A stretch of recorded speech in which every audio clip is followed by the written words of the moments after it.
Hi, and welcome to another episode of a conversation on building better business in Jamaica. I'm Kiki, your host, and it gives me great pleasure being here. For the last couple of weeks, we have been talking about vital and very important information on how to build businesses, how to strengthen businesses, and also to understand more about what the Ministry of Industry and Investment and Commerce, as well as JAMPRO and the PIOJ, are all doing in collaboration to ensure that exciting developments are transforming the Jamaica business landscape. So we're talking about using our trade agreements to drive export. And tonight we have been joined by two distinguished guests, Dr. Hugh Blake, who is the Trade Administrator and CEO, Trade Board Limited, as well as Mr. Stephen Dawkins, VP Exports for JMEA and Head of Exports at Wisynco. Good evening. Or, hello, gentlemen. How are you? Good evening, good afternoon. Welcome. So for starters, I have a question that I'm going to pose to both of you to start things off. What are some common challenges that Jamaican exporters face when they are trying to take advantage of the trade agreement to benefit their businesses? Either of you can take it. Well, I can take it from a practical point of view as an exporter. I think one of the biggest challenge, and as Vice President or Director of the JMEA, one of the challenges with our members is that I don't think we keep ourselves abreast of the trade agreements that are there and are available. And there are many within the scope of the whole export trade. In the USA, we have the NAFTA agreement that we benefit with those which other countries? Canada and Mexico, right? As well as in the Caribbean, we have the CARICOM agreement, and there are many in the UK, the EUR1, and so on. So each of these agreements gives us benefit of trade, and benefit of trade meaning easy access, meaning duties are free, and so on. And so the information is readily and easily accessible. All right, Dr. Hugh, do you want to add anything to that? Yes, well, I absolutely agree with Stephen. What we find is that those who take the time out to learn about the respective agreements derive enormous benefits from them. The manufacturers or exporters who don't take the time out to learn about the agreements, they just perceive it as one of those very difficult kind of thing to get involved with, But there are a number of avenues through which they can obtain information, and one of the main ways in which they can get information is to access the Jamaica Trade Information Portal, which is a portal managed by the Trade Board. It's really a one-stop shop that deals with all of the trade, cross-border trading information that is required to do business with Jamaica, for both exports and imports and so on. But also on the portal is a whole segment dedicated to the trade agreements, and there's a tremendous amount of opportunity there. And how easy is it to export to other markets once they understand all the information that's available? Well, the nature of a trade agreement is to facilitate trade, whether it's a bilateral or a multilateral type agreement. The idea is that you enter into contractual arrangements that improves or facilitate the flow of trade between the contracting parties. So it's much easier. Let me just add to that a little bit, because what happens is that each trade agreement, all the trade agreements have rules of origin criteria. So they will say to you, for example, 60% of the inputs to a particular product must be from the domestic, must be domestic, or from the local from the local market.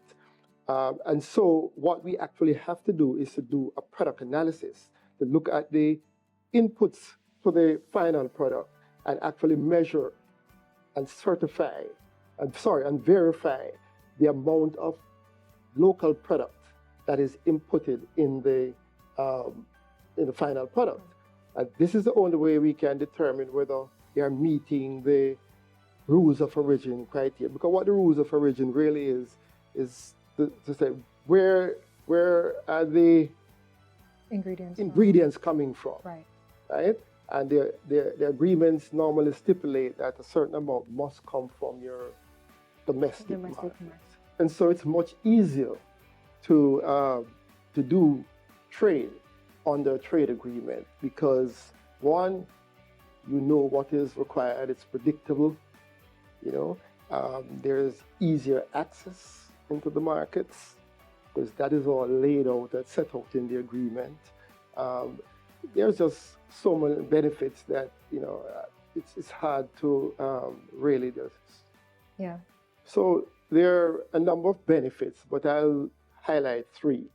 One of the benefits clearly is that there are some preferential treatments, right? And a big part of that is some sort of duty concession, or it can be total elimination of duties, custom duties. That is a big benefit. So it means that your product can enter the market and be more competitive.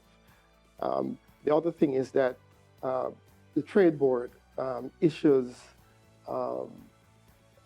certification for products that meet the rules of origin under the respective trade agreements.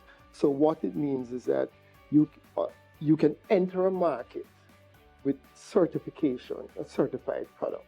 So I think that is another big benefit of the trade agreement. And of course, because the market that you're contracting with are expecting to see the flow of trade between the parties, it makes the access much easier. Just the expectation aspect of it makes it much easier. Makes it much easier. And I wanted to, of course, include Stephen right now, Mr. Dawkins. So what role does the JMEA play, and how do you support the exporters? Well, the critical part of the JMEA is to really facilitate our members in building their business. And this is done through capacity building, information, how to run a business, and so on and so forth. But if I was to get specific with exports, we would go through all the elements that is required for export. And remember, as a business, we only want to export because it is supposed to bring a profit. And that is one of the reasons why trade agreements are so important, because what it does is give you the benefits of ensuring that an exporter make a profit. But of course, in the market, there's other competitive aspect that each individual has to deal with to ensure that they remain competitive in the market, right? Just to add up another point where trade agreements is concerned, some time ago, you know, we would have had experts or consultants, you know, talk to the JMA about what is happening. For example, in the rum market, which is a big export for us, even though we export a lot of rum, we do not use the trade agreements to export, in which they can get a lot more benefits from it and a lot more profits coming from it in a simple term. Yeah. And Dr. Hugh, in terms of opportunities, are there any specific markets that you'd say our exporters have a little bit more opportunities and access to? Well, I think there's so many markets that we are not really exploring properly. One other thing about our exporters that they've always expressed is that, you know, it's difficult to obtain information on the respective markets, and I have a product to sell, who do I sell to in these markets, and so on. And the Trade Board launched an initiative. It's called Export Jamaica. And this is a portal that gives access to information, market intelligence about just about any market in the world. Right? It's global in scale, and so you can access information as much as you want. I think Stephen will probably want to back me up on that. You've been using it? Yeah, or you've looked at it? Yeah, man. We have, it's excellent. I must say that, because I've been in export for a number of years. Yeah. Close to 15 years in exports. And that portal or platform that the Trade Board, you know, launched, it is excellent because it gives you information. Because a lot of time, us exporters would go to the market to get information, right? Or you ask people, or you do, and it's a lot more expensive in order to get that information. So, and time consuming. So in order to make errors and mistakes, it's best to get that information from that portal. But of course, there's nothing greater than visiting the market and knowing exactly what you're faced with in getting the market from the product leaving your warehouse to the port, to the port of consignment, and into the market, into the retail trade. It's critical. And talk to me about compliancy. Like, I mean, like, do companies have to be compliant on certain levels to gain access and receive the benefits of the trade agreements? Absolutely. Just as simple, exporting to the United States legally, you have to register with the Food and Drugs Administration, the FDA, to ensure that your product is compliant, it is registered, the factory. So what the Food and Drug Administrators they come to the Jamaica, come to your plant to check and do all the necessary checks and balances at your plant, at your warehouse, your offices, just to show that you are a genuine company that exists. So yes, it's very it has to be compliant. So I'd like to put in a plug for Export Jamaica. Yes. Because Export Jamaica gives access to all the legal and regulatory requirements, all the compliance issues that you have to straddle if you're going into a market. And this is for any market in the world. It's global. And so I would encourage all of our exporters to visit Export Jamaica, or in fact, register on Export Jamaica and utilize it to their benefits, because there's nothing like being prepared before you actually go into a market. Right.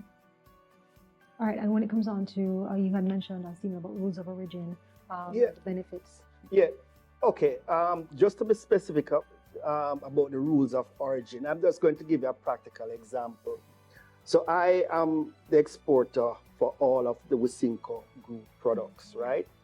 So if we are exporting bigger, for example, we have to provide a safeguard, which is a document to outline all the necessary ingredients that is in bigger. Right. So what the CARICOM Secretariat will do is visit that document to ensure that everything. So we have sugar listed.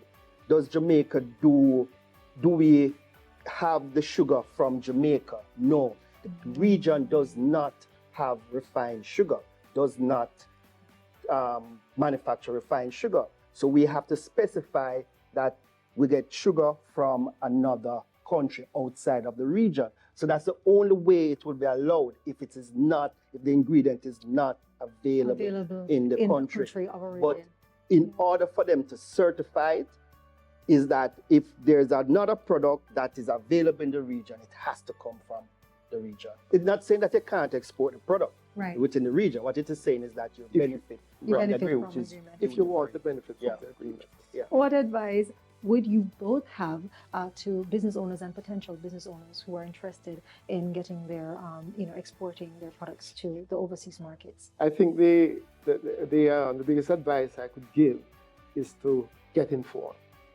There are a number of avenues through which you can get informed and utilize the tools that are available. These tools are at a significant reduced cost, or in some cases no cost at all. And so you must avail yourself of these tools, because the information provided will make life much easier for you. Yeah, so just to follow up on Dr. Blake's point, from a JMEA position where we would advise our members, from a manufacturing standpoint, I've always encouraged persons when they're developing a product, always not just think about Jamaica, but think globally. Because when you're developing a product locally, Jamaica will allow certain things. Overseas, the ingredients and so on, we can't allow certain. Like Boom Energy drink can't be exported to the UK because it has an ingredient that the UK regulatories doesn't allow. So we have to ensure that when you're developing, develop for the broader market. Just do your research and develop for the larger market. So I'm going to be devil's advocate here, just for a little bit. I'm not really devil's advocate, but just wanting to know. Yes, so you have a young, business owner who has the product, has the vision, but might not be, so academically inclined or intellectual on some levels to maneuver all the information. Do you have support systems in place? I know you have members, for the JMEA, but when it comes down to the TBL, how do you support persons like that? Absolutely. So in 2021. The Trade Board launched an initiative. We call it Step Up Export with Trade Agreements. You see me wearing the shirt. Right. And the idea behind that is to get out there in the field and try and identify those small businesses that you're mentioning, and to actually sit with them and talk them through the process for accessing the benefits on these respective trade agreements. We also go a stage further, not just explaining, we provide a hand-holding service. We actually take them through the process. So that has been going very well, and the feedback that we've been getting is quite good.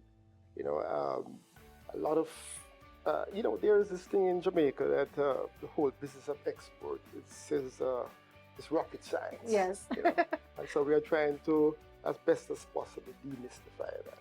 And I have to quickly mention an initiative that we have at the Trade Board. We are actually establishing an export academy, and this will be launched sometime in July, towards the end of July, where we will assess the knowledge of our potential exporter or existing exporter and try to pick up where the knowledge gap is. And the system that we're developing will automatically provide the information to close that gap. Right? And so it will have tremendous amount of resource material and so on. And in addition to that, we have a hotline. Call us and we will explain to you everything that you need to know. So Stephen, as a veteran exporter, you've been, in this, you've seen the growth, you've seen the ins and outs of the business, but there's also a personal component to it, because I can pretty much figure that this is a high intense thing. I mean, especially as you grow, in this industry. What type of advice would you have for persons who are currently doing it that might be feeling overwhelmed? Well, the reality is that exports require a certain level of investment, meaning that you can't just put your products into a container, send it off, put it on the shelves, and hope that it does well. There's a lot of work that goes behind it, and a part of that work is really going and visiting the markets, right? And that's what a lot of Jamaican companies don't do, because of course it's a cost element that they look at, because it's expensive to travel, particularly in the Caribbean region. Unfortunately, it's easier to get into the USA at a cheaper price, cheaper hotels, cheaper transportation than the Caribbean, even though the Caribbean in itself is a good market, but it's just the cost of getting there. Travel is a challenge. But as I said, persons to most of my members is that, listen, guys, you have to budget for the cost of visiting the markets, your distributors, looking at your shelf, doing what is required to grow your products. And the larger companies, myself, Wisynco, the Brea Neville, the Red Stripe, the Grace Kennedys, yes, they do what is required to grow their brands. Small SMEs, it requires a lot of support, a lot of capacity, but it's hard work that is required day in, day out on the ground, hitting the pavement. So this question is specifically for our listeners. Yeah? Can you give me some insight, like which market is happening right now, which product is in demand right now? Just give us a little insight so we can capitalize on it. Well, well, I can actually speak for my company, which is the Wisynco Group, right? I'll speak for the Wisynco Group, and I'll also speak from a JMEA standpoint. The country that is happening for us right now is the UK, with the bigger soft drinks. Bigger is up to 50 odd containers a month is being exported into the UK. But as I visit, as I've always said, I was there a few months ago, and when I look in the market, there are other Jamaican products that are doing very, very strong. And from the Compara group, there's a product called Magnum, which is doing phenomenal in the UK. And this is just from a visual standpoint. I don't know the numbers, but they are doing phenomenal. And these are plugs for the company. Grace continue to do exceptionally well in the market as well. In fact, even though they are a huge competitor for us here in Jamaica, Grace Foods UK is who distribute our brands. So if I would say the UK is a strong market, of course, the diaspora effect from the UK, then you have the United States, then you have Canada. So those are the markets where manufacturing goods compete best in. Well, I basically will support what Stephen is saying. Yes. Wherever there is a Jamaica diaspora and there are concentration of Jamaicans or Jamaican descendants and so on, it forms a lovely bridgehead. Right. That our products, especially the usual Jamaican products that people grow up with and have sentimental attachments to, and those are nicely packaged and so on. Yeah. There is a nice bridge that is made possible through the Jamaican diaspora, and so there's a lot of potential in that area. Well, thank you so much, gentlemen. Of course, today's episode focused on using trade agreements to drive exports. I want to say thank you so much to Dr. Hugh Blake, Trade Administrator and CEO for Trade Board Limited, as well as Mr. Stephen Dawkins, VP Exports for JMEA and Head of Exports for Wisynco. Thank you so much, gentlemen. And my last and final word to you is check out the website, Export Jamaica. That's where it is, right? And for members, JMEA has their website and all the information is filtered there. So I think at the beginning of the conversation, we established that information is available and you need to have, take advantage of it and you have access to it. And that is it for this episode of a conversation on building better businesses in Jamaica. Take advantage of all the information that's available to you until, of course, we join you again. Be safe. Until next time.